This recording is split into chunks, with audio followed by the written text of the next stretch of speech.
5 choses à faire pour réussir vos prises de parole en public. 5 choses sur lesquelles vous devez travailler profondément pour développer vos compétences oratoires et parler avec impact lorsque vous prenez la parole devant un public, lorsque vous faites des présentations devant un public. Beaucoup de personnes ont des difficultés pour réussir leur prise de parole en public. Beaucoup de personnes ont du mal à réussir leur présentation, que ce soit sur le plan professionnel, sur le plan entrepreneurial et même dans la vie de façon en général. Alors, je vous propose 5 choses sur lesquelles vous devez travailler pour réussir vos prises de parole en public. La première chose sur laquelle vous devez travailler, c'est votre personnalité. Lorsque je parle de personnalité, à quoi est-ce que je fais référence? Je fais référence donc à votre développement personnel. La plupart des gens qui ont des difficultés pour réussir leur prise de parole en public, ou bien la plupart des gens qui ont du mal à parler devant un public, lorsque vous fouillez, vous allez constater que leur niveau de développement personnel est très bas. Leur niveau de personnalité est très bas.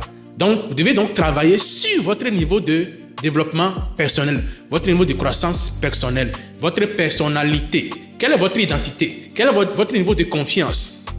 Quelle est votre façon de gérer la peur, le trac, les complexes?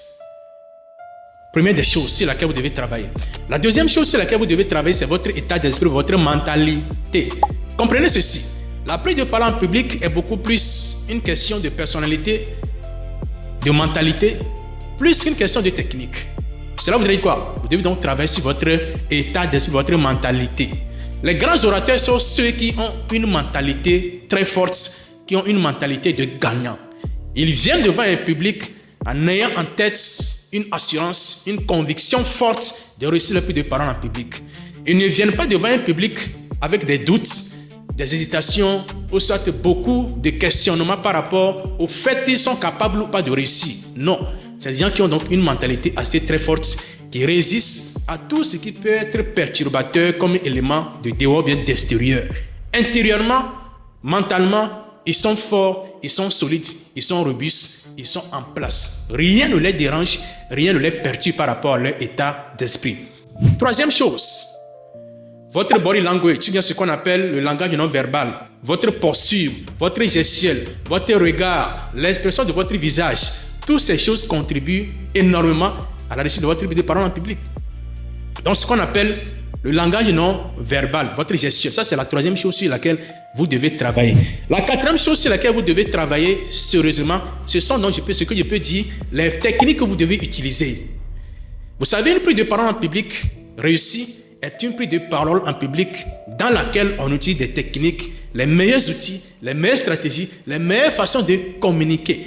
Comment accrocher votre auditoire?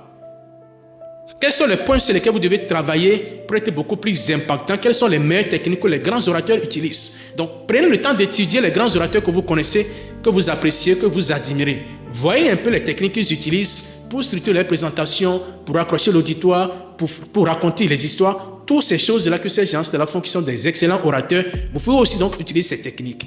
Maintenant, la cinquième technique, ou bien la cinquième chose, autant pour moi, c'est votre niveau de maîtrise et votre niveau de connaissance de votre sujet. Je n'ai jamais, au grand jamais vu un excellent orateur, ou soit une excellente oratrice qui ne connaît pas son sujet, qui ne maîtrise pas son sujet. La question, est-ce que vous avez de l'expertise? Est-ce que vous avez vraiment de la maîtrise? Est-ce que vraiment vous avez de la connaissance par rapport au sujet sur lequel vous voulez intervenir? Votre domaine d'intervention, vous voulez prendre la parole devant un public, ok. Est-ce que le sujet, est-ce que vous le maîtrisez? Est-ce que vous le connaissez?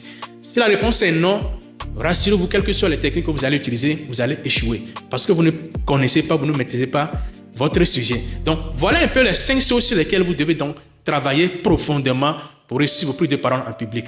Je rappelle, votre personnalité ou votre niveau de développement personnel, premier élément.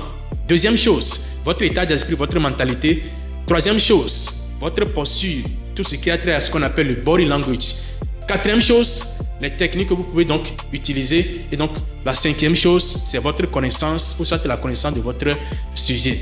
Alors, si vous désirez aller en profondeur, si vous désirez suivre une formation complète et professionnelle qui va vous permettre de maîtriser tout ce que je viens de dire, c'est-à-dire suivre une formation complète en prise de parole en public en oratoire, cliquez sur le lien qui est en commentaire. Nous allons donc notre prochaine session de formation qui va commencer le mois prochain. Donc, vous aurez toutes les informations concernant la formation. Merci beaucoup d'avoir écouté. Abonnez-vous à la page, partagez la vidéo et surtout, restez connectés pour la prochaine vidéo. Merci beaucoup. Que Dieu vous bénisse et rendez-vous au sommet. Bye bye.